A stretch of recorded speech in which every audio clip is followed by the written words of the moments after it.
Okay, now we are moving on to somewhat easier subjects that are not really somewhat easier. Okay, so first of all, we have error types. Statistical significance indicates that a result is unlikely if the null hypothesis is true, but it does not guarantee the conclusion is entirely error free. Because researchers make decisions about an entire population based on a smaller sample, there's always a possibility of making a decision error, even if all computations are correct.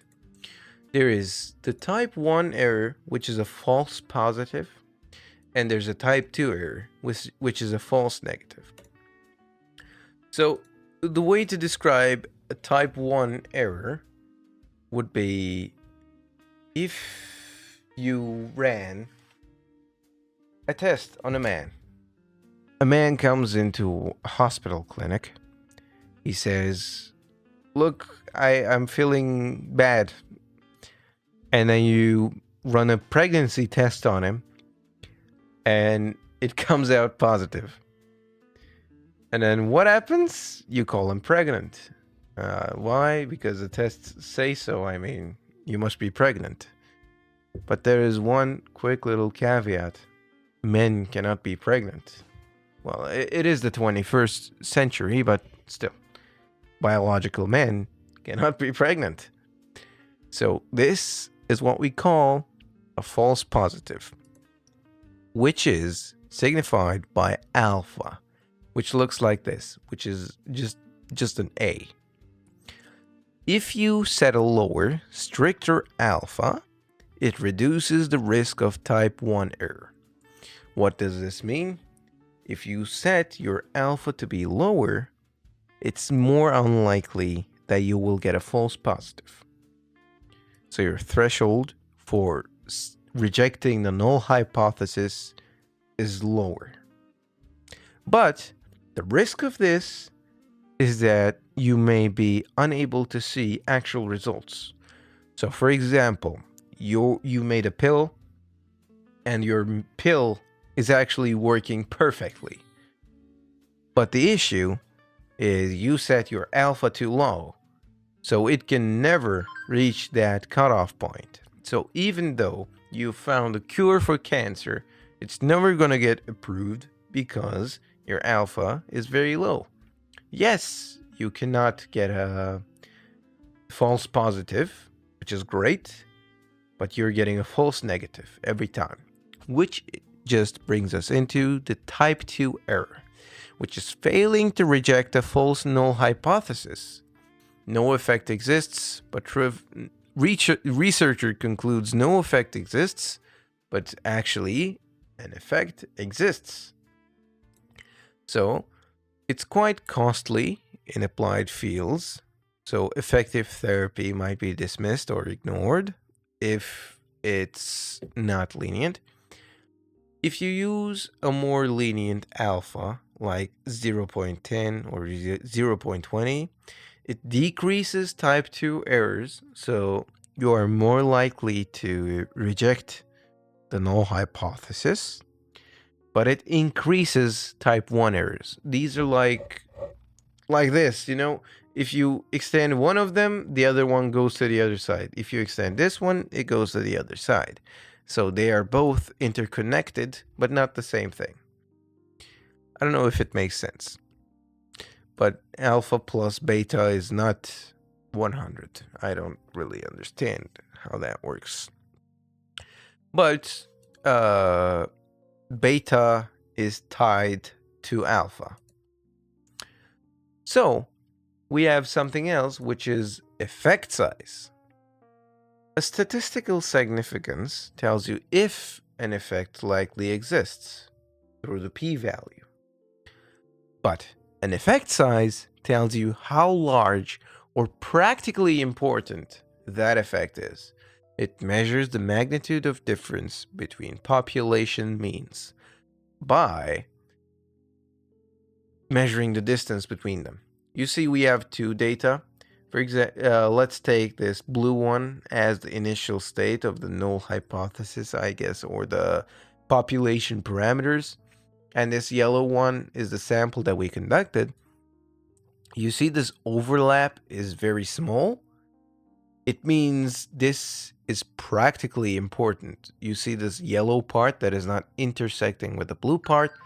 This part is a part that is actually different from the blue part.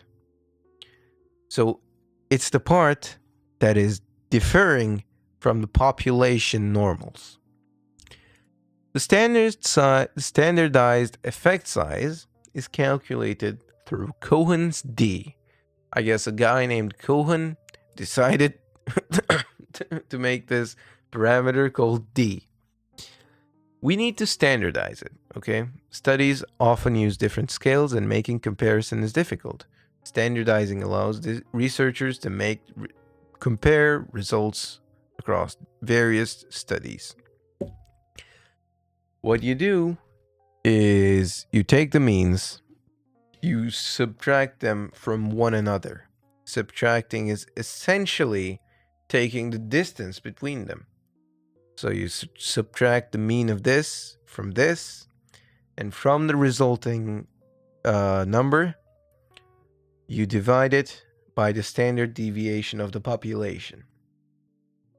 Does it make sense? I guess. The reason we divide it by the standard deviation, because as I said, that standard deviation is your identifier. It retains all of the, metadata of your data. It's a way to normalize it. If you don't do this, you may be comparing apples to oranges. The standard deviation is an important tool for standardization. It's quite easy. You subtract the means from each other and then divide by standard deviation to normalize it. Cohen said if there is a 0.20 result, if your result is 0.20, it's a small effect size. If it's 0.50, then it's a medium effect size. And if it's 0.80, it's a large effect size.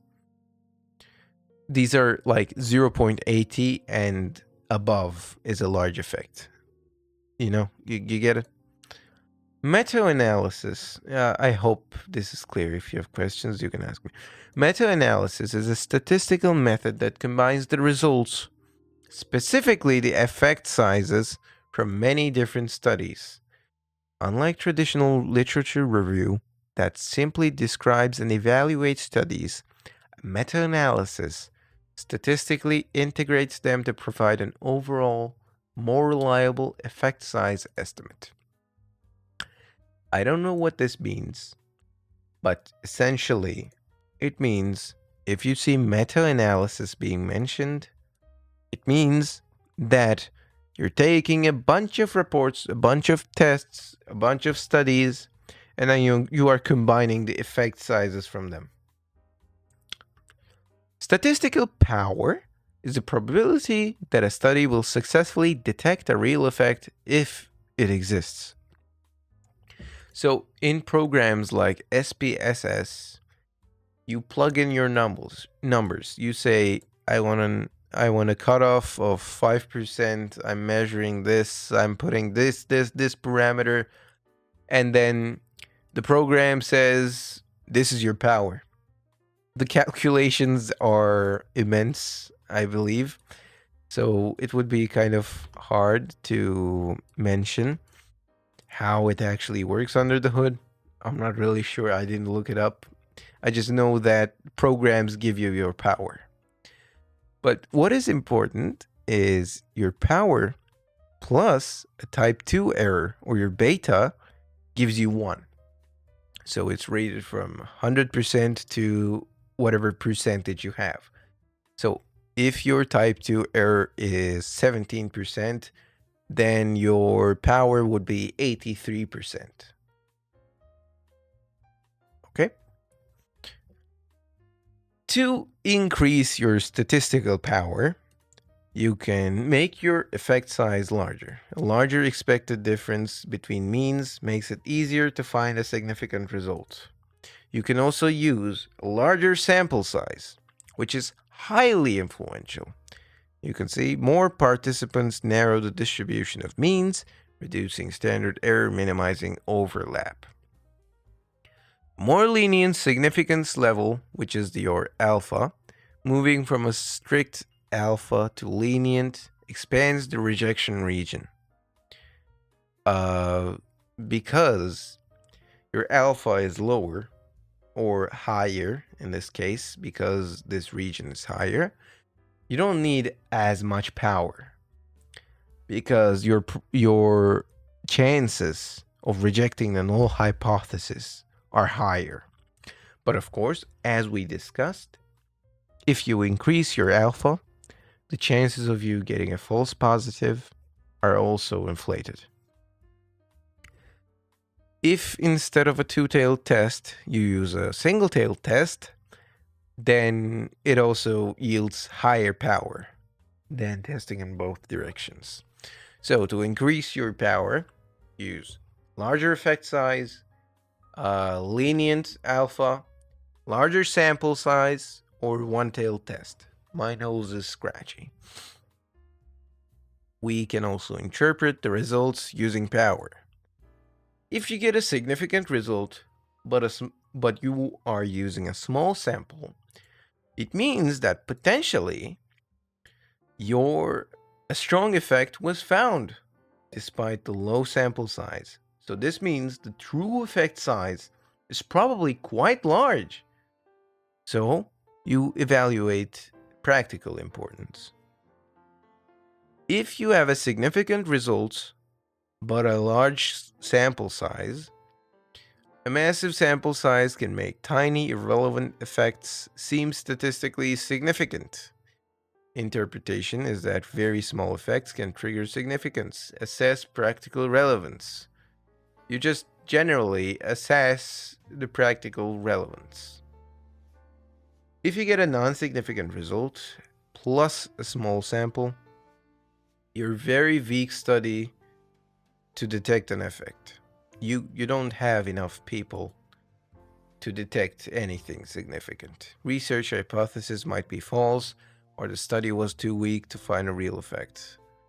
You just need more evidence. You need to run the same test with more samples, or you need to run a different test. Non-significant result plus large sample. Everything is amazing. You have a large sample, yet you still have not managed to get a good result. That means probably your research hypothesis is false and no true effect is present. So to sum up, if you get a significant result, yet you have a small sample, your true effect size is probably quite large, and you should evaluate the practical importance. If you have a significant result plus a large sample, it can be a false positive or like some other reason for it. So you need to assess the practical relevance again. If you have a non-significant result on a small sample, it just means that your study was ass, you need more samples. And if you get a non-significant result with a large sample, it just means you're probably wrong about your research hypothesis. And that is it for week 6. To end it all, in these questions panels, I have these quizzes that I prepared using Gemini. So you can check them out as well if it will load. See? And that's it. So, see ya.